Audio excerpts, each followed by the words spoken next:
ETV YouTube channels లో మీ వ్యాపార ప్రకటనల కోసం ఈ నంబర్కి కాల్ చేయండి.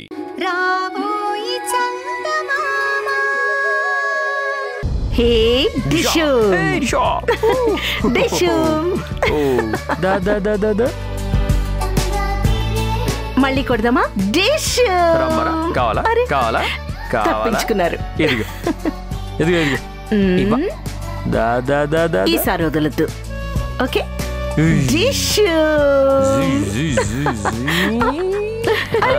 అయ్యో చాలు చాలు చాలు చాలు చాలు. ఏంటి పాపతో ఆడుకుంటున్నారా? సరేగానే ముందు కాఫీ తీసుకోండి. అత్తయ్య తీసుకో తీసుకో. ఏమండి కాఫీ తీసుకోండి. తల్లి నువ్వెందుకమ్మా ఈ పనులన్నీ చేస్తున్నావు? వంట మంచి రాలేదా?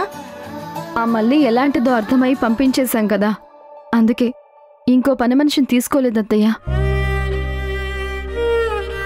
బాగా తెలిసిన వాళ్ళైతేనే తీసుకుందామని ఆగాను. అంటే అప్పటి వరకు నువ్వు ఇంటి పని వంట పని చేస్తావా? ఆ అవసరం ఏం లేదు. నీ ప్రాక్టీస్ ఆపుకొని వంటలు చేస్తూ కూర్చుంటావా ఏంటి?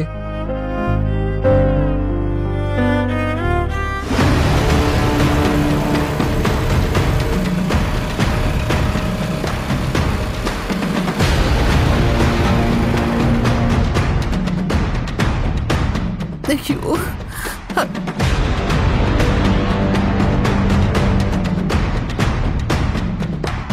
మేడం మేడం మేడం మేడం వద్దు మేడం, మీకు దండం పెడతాను.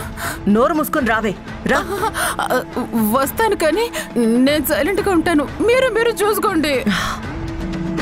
సర్లే రా.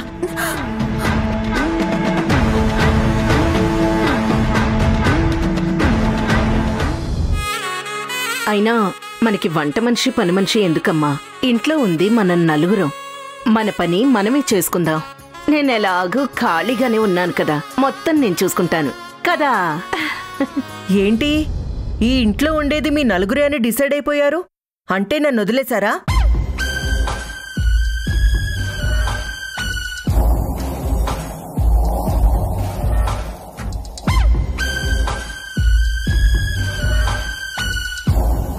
నన్ను బయటికి పంపించేశారు కదా, ఇక రాదులే అని డిసైడ్ అయినట్టున్నారు.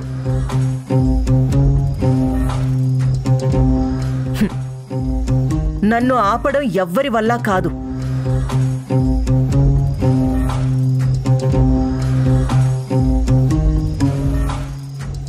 అది మీకు అర్థమైందో లేదో అని ఒకసారి గుర్తు చేద్దామని వచ్చాను.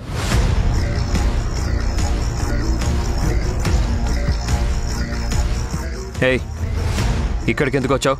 Get out. మర్యాదగా వెళ్తావా, మెడపట్టి బయటికి గెంటేమంటావా? నన్ను గెంటేస్తావా భరత్? నీకు గుర్తుందో లేదో, నా అనుకున్న వీళ్ళందరూ నిన్ను విడిచిపెట్టి వెళ్ళిన రోజు నేను మాత్రమే నీకు అండగా ఉన్నాను. నేను నీకు తోడుగా ఉన్నాను.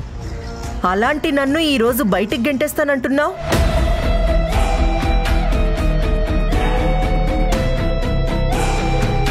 మళ్ళీ నీ వాళ్ళందరూ నీ చుట్టూ చేరేసరికి నేను పరాయిదానైపోయాను కదా. ఆయనకందరినీ దూరం చేసిందే నువ్వు చేసిన మోసానికి మేమందరం దూరం కావాల్సి వచ్చింది.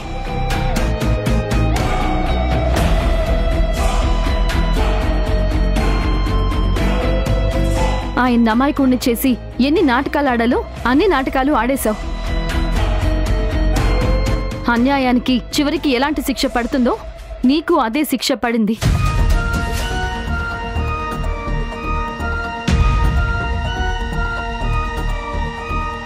రుద్రాణి, ఇప్పటికైనా బుద్ధి తెచ్చుకొని నీ బ్రతికేదో పోయి నువ్వు బ్రతుకు. అనవసరంగా మా జోలికి రాకు. Get out.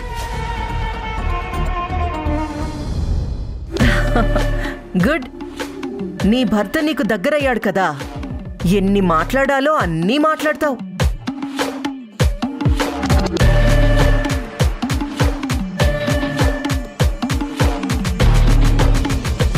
నేను కూడా నేను కోరుకున్న భరత్ నాకు దక్కుంటే ఇంతకంటే ఎక్కువే మాట్లాడేదాన్ని చంద్రిక.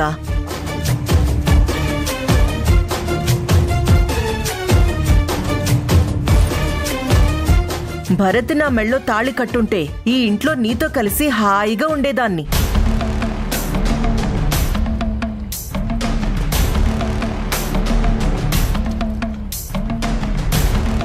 నువ్వు అడ్జస్ట్ అవ్వలేవేమో కానీ నేను అడ్జస్ట్ అయ్యేదాన్ని.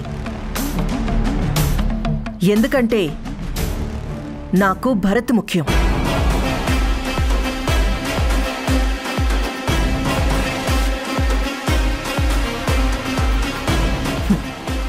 కానీ నా కోరిక నెరవేరకుండా చేశారు కదా.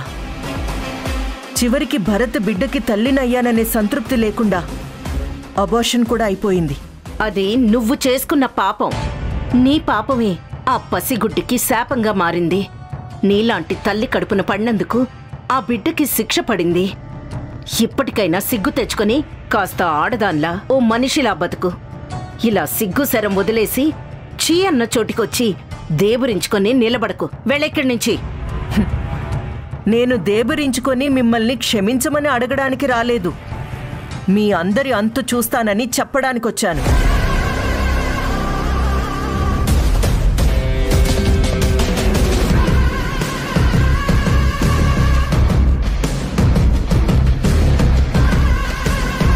నన్ను బయటికి గెంటేస్తే నా పని అయిపోయిందని సంబరపడుతున్నారు కదా.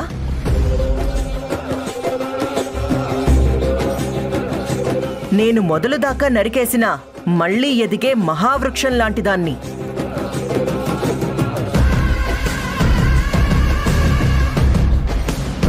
ప్రతి క్షణం ప్రతి సెకండ్ నేను భరత్ గురించే ఆలోచిస్తాను.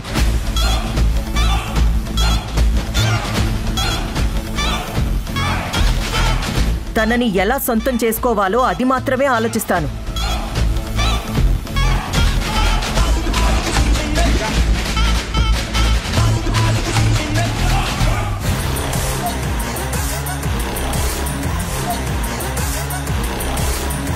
గుర్తుపెట్టుకో భరత్, నువ్వు నా వాడివి.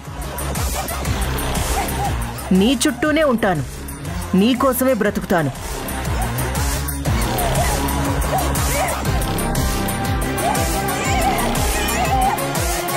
అవసరమైతే నీ కోసం ప్రాణాలైనా ఇస్తాను, కానీ నిన్ను వదలను.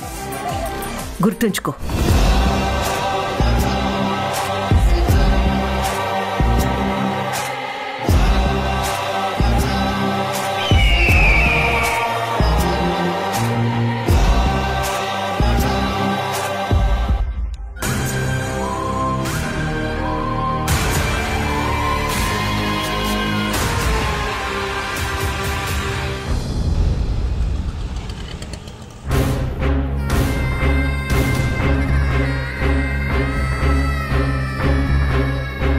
అందుకే మేడం మిమ్మల్ని వెళ్ళొద్దు వెళ్ళొద్దు అని మొత్తుకొని చెప్పాను. అయినా వినకుండా వెళ్లారు. ఇప్పుడేమైంది? అవమానాలు పడి వచ్చారు. నన్ను కోపంగా చూడడం కాదండి, ముందు మీరు రోజు రోజుకి ఏమైపోతున్నారో కాస్త ఆలోచించుకోండి. అప్పుడంటే అందరూ మీకు శత్రువులైనా కూడా భరత్ బాబు ఒక్కరు మీ మాట వినేవారు కాబట్టి మీరేం చెప్పినా సరిపోయేది. కానీ ఇప్పుడు అక్కడ భరత్ బాబు కూడా మీకు శత్రువే అయ్యాడు. మరిప్పుడు మిమ్మల్ని తిట్టి పంపించకపోతే ఏం చేస్తారు చెప్పండి? తెలియక చేస్తే అది పొరపాటు, తెలిసి చేస్తే దాన్నేమంటారో మీకే బాగా తెలుసు. నోర్మోయ్. బాగుంది మేడం, అత్త మీద కోపం దుత్తు మీద చూపించడం అంటే ఇదేనండి. ఎవరి మీద కోపమో నా మీద చూపిస్తారేంటి? మీరక్కడికి పోయి ఇలా అవమానాలు పడ్డం అంత ఇష్టంగా ఉంటే అది మీ ఇష్టం. మీ ఇష్టం వచ్చినట్లు చేసుకోండి, నాకెందుకు. ఏంటి, ఏమైంది? చూడండి, న్యాయం మీరే చెప్పండి. వద్దండి, ఆ ఇంటికి వెళ్ళకండి, అవమానాలు పాలవుతారు అని చెప్పాను. అయినా వినకుండా వెళ్లారు. అక్కడ ఎన్ని అవమానాలు పడాలో అన్ని పడేసి మరీ వచ్చారు. ఎందుకండి మీకు ఇవన్నీ అవసరమా? అంటే ఇదిగోండి నన్ను పట్టుకొని కొడుతున్నారు. ఇది న్యాయమేనా? మీరే చెప్పండి. ఎందుకు రుద్రాణి అక్కడికి వెళ్ళి అవమానాలు పడ్డం ఎందుకు? అతన్ని మర్చిపోవచ్చు కదా. అతను నిన్ను చూడ్డానికి కూడా ఇష్టపడ్డం లేదు కదా, వదిలే. మీ అబ్బాయికి శిక్ష పడి జైల్లో ఉన్నాడు, మీరు చూడలేకపోతున్నారు. మీ ఆయనకి ఇంత పలుకుబడి ఉండి కూడా ఏం చేయలేకపోతున్నాడు. మరి మీరు మీ అబ్బాయిని మర్చిపోతున్నారా? మర్చిపోలేరు కదా? నేను కూడా అంతేనండి. భరత్ నాకు దూరంగా ఉన్నా సరే అతన్ని మర్చిపోలేను. ఊపిరి తీసుకోవడం ఆగిపోతే ప్రాణం పోతుంది. మనసులో ఉన్న మనిషిని మర్చిపోయే ప్రయత్నం చేస్తే ఊపిరి ఆగిపోతుంది.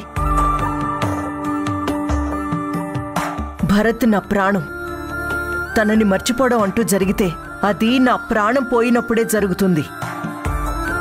భరత్ చంద్రిక ఇద్దరు కలిసి ఎంతకాలం కాపురం చేసినా, ఎంతమంది పిల్లల్ని కన్నా సరే, చివరికి భరత్ ముసలివాడు అయిపోయినా సరే నేను మాత్రం భరత్ని వదలను, అంతే.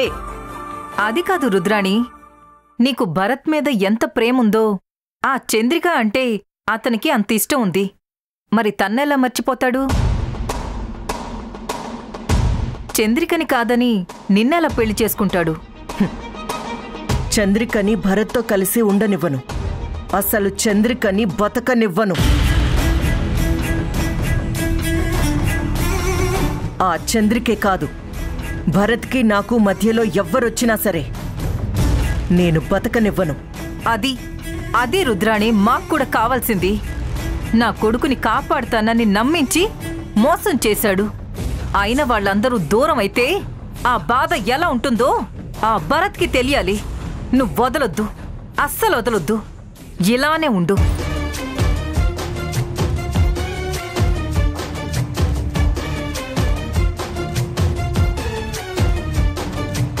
సరిపోయింది, దొందుకు దొందే.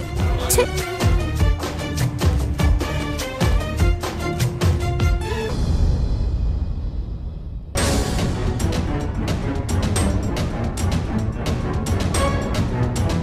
స్నేహ, అత్తయ్య రా.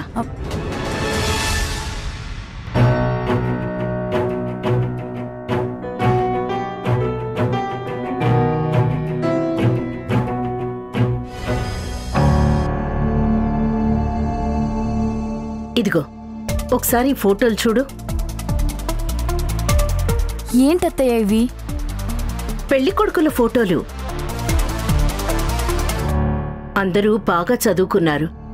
కొంతమంది ఫారెన్లో సెటిల్ అయ్యారు, మరికొంతమంది బిజినెస్లు చేస్తున్నారు. గవర్నమెంట్ ఎంప్లాయీస్, సాఫ్ట్వేర్ జాబ్ చేసేవాళ్ళు, రకరకాల ప్రొఫైల్స్. అన్నీ హై ప్రొఫైల్స్లోనే ఉన్నాయమ్మా. నువ్వు ఎవరంటే వాళ్ళు, నీకెవరు నచ్చితే వాళ్ళతోనే సంబంధం సెటిల్ చేస్తాను. ఎందుకత్తయ్య నన్ను ఇలా బాధ పెడతారు? నాకే సంబంధం వద్దు, అసలు నాకు పెళ్ళే వద్దని చెప్పాను కదా. ఎందుకొద్దు? ఏదో ఒక కారణం ఉండాలి కదా. నీ మనసులో ఎవరున్నారో చెప్పవు, అతనెవరో చెప్పవు. పోనీ మేం చూసిన సంబంధాలా? అవి కాదంటున్నావు. ఇలా ఎన్నాళ్ళు? కనీసం నువ్వు ప్రేమించిన అబ్బాయికైనా నువ్వు ప్రేమిస్తున్న విషయం తెలుసా? అదే తెలీదా?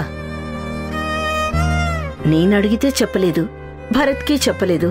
కనీసం చంద్రికైనా చెప్తావంటే అదీ లేదు. పెళ్ళొద్దని కూర్చుంటే ఎలాగమ్మా? నీ జీవితం ఏంటి? నా జీవితం ఏంటో నాకే తెలీదత్తయ్యా. అసలు నాకు నా గురించి ఆలోచించే ఓపికే లేదు. అందుకే మేము ఆలోచిస్తున్నాం. నీ బాధ్యత మాది, మా అందరిది. మీ అమ్మా నాన్న ఉంటే నీ గురించి ఎలా ఆలోచిస్తారో నేను కూడా నీ గురించి అలాగే ఆలోచిస్తాను.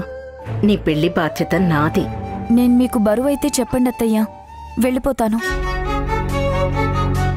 అంతేగాని ఇలా పెళ్లి చేసి నన్ను పంపించేసి బాధ్యత దింపుకోవాలి అనుకోకండి. అదేంటమ్మా అలా అంటావు?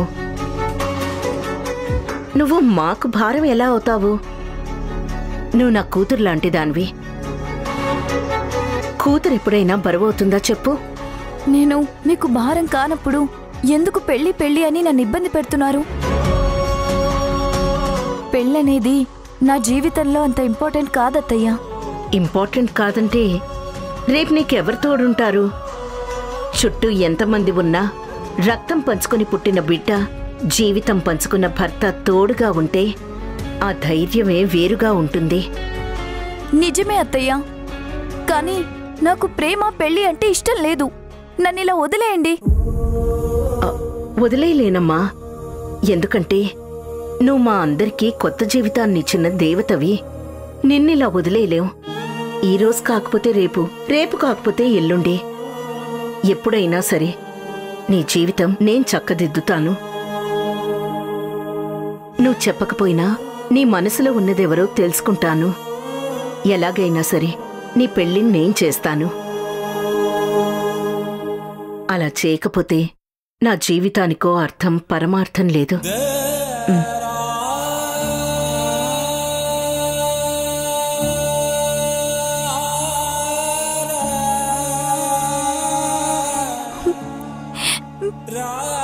నేను ప్రేమించేది మీ అబ్బాయినే అని మీతో ఎలా చెప్పనత్తయ్యా?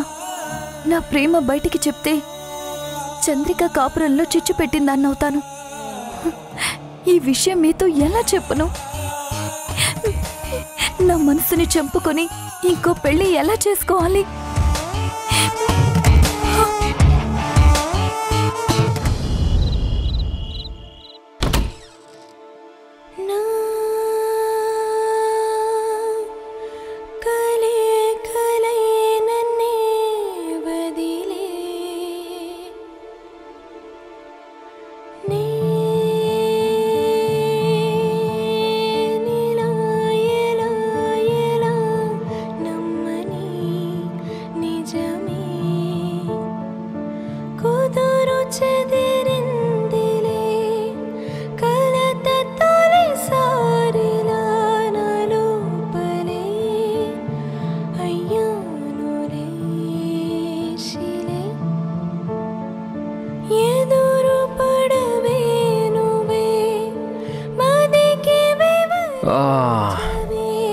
వెయిటింగ్.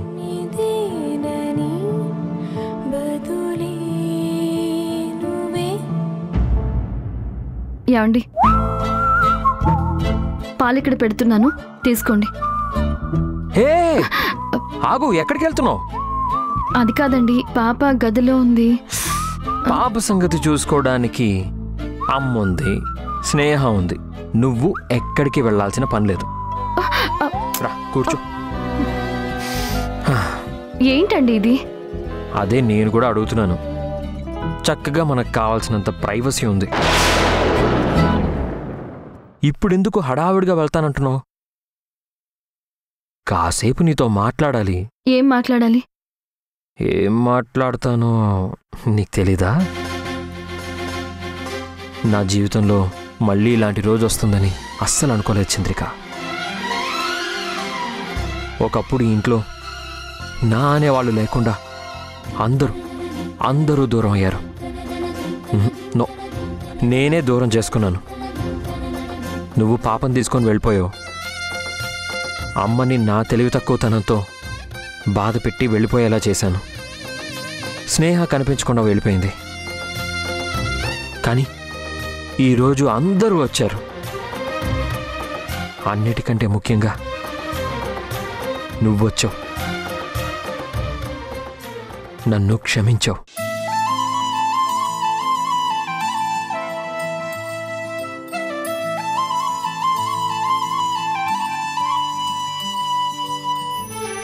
ఆ రుద్రాణిని ఇంట్లో నుంచి పంపించేశాక అందరి జీవితాల్లో ప్రశాంతత కనిపిస్తుంది. ఇదే కదా మనకు కావాల్సింది. ఇలాంటి రోజు రావాలని ఎంత ఎదురు చూశానో తెలుసా చంద్రిక? నేను నిన్ను ప్రేమించానన్న మాటే గాని ఏ రోజు మనిద్దరం ప్రేమగా మాట్లాడుకుందే లేదు. ఎప్పుడు ఏదో ఒక సమస్య. కానీ ఈరోజు మనకిలా ఏకాంతం దొరికింది. మనిద్దరం కలిసి కబుర్లు చెప్పుకునే అవకాశం దొరికింది. ఇప్పుడు నా కబుర్లు చెప్పే మూడ్ లేదండి. నేను వెళ్ళాలి. పాపకు ఒంట్లో బాలేదు. ఏంటి చంద్రిక, ఎందుకంత టెన్షన్ పడుతున్నావు? అమ్మ చెప్పింది కదా, ఇంక నుంచి పాప గురించి అంతా నేనే చూసుకుంటాను, మీరు పాప బాధ్యతను నా మీద వదిలేయండి అని చెప్పింది కదా. అలాంటప్పుడు నువ్వెందుకు అంత టెన్షన్ పడతావు? బావుందండి. అత్తయ్య మీద పూర్తి బాధ్యత ఎలా వదిలేస్తాను? నేను పాప కన్న తల్లిని. కమాన్ చంద్రిక, అమ్మ చిన్నప్పుడు నా బాధ్యత తీసుకోలేదు, నన్ను పెంచలేదు. అందుకే మన పాపని తన దగ్గర పెంచుతాను అని అంటుంది. ఆ అవకాశాన్ని అమ్మకి ఇచ్చాదు. కావాలంటే ఇంకో పాపని కూడా కనేసి ఇచ్చేద్దాం.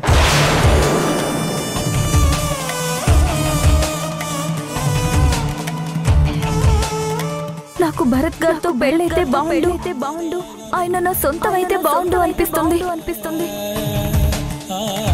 ఆ మనసుని అదుపులో పెట్టుకుంటే జీవితం బాగుంటుంది. లేదంటే అందరి జీవితాలు తలకిందులవుతాయి. చంద్రిక, ఇంకా మన జీవితంలో అనుమానాలకి అపార్థాలకి చోటే ఉండదు. లైఫ్ లాంగ్ ఇలాగే హ్యాపీగా గడిపేయాలి. కూర్చో. వదలండి.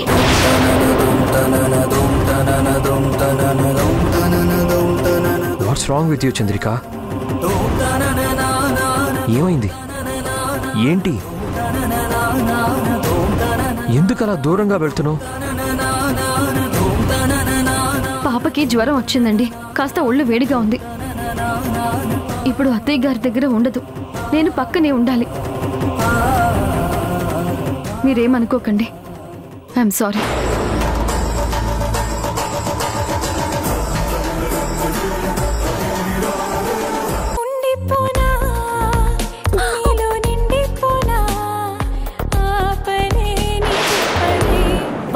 ఏంటి స్నేహ, ఎందుకు ఇలా అయిపోతున్నావు? చంపేసుకో, నీ ప్రేమని చంపేసుకో. లేదంటే చంద్రిక కాపురంలో చిచ్చు పెట్టిందానివవుతావు. అలా చేస్తే నీకు ఆ రుద్రానికి తేడా ఏముంది స్నేహ? ఈటీవీ విన్ యాప్ రోజుకి కేవలం రూపాయి మాత్రమే. ఇప్పుడే ఈటీవీ విన్ యాప్ డౌన్లోడ్ చేసి సబ్స్క్రైబ్ చేయండి.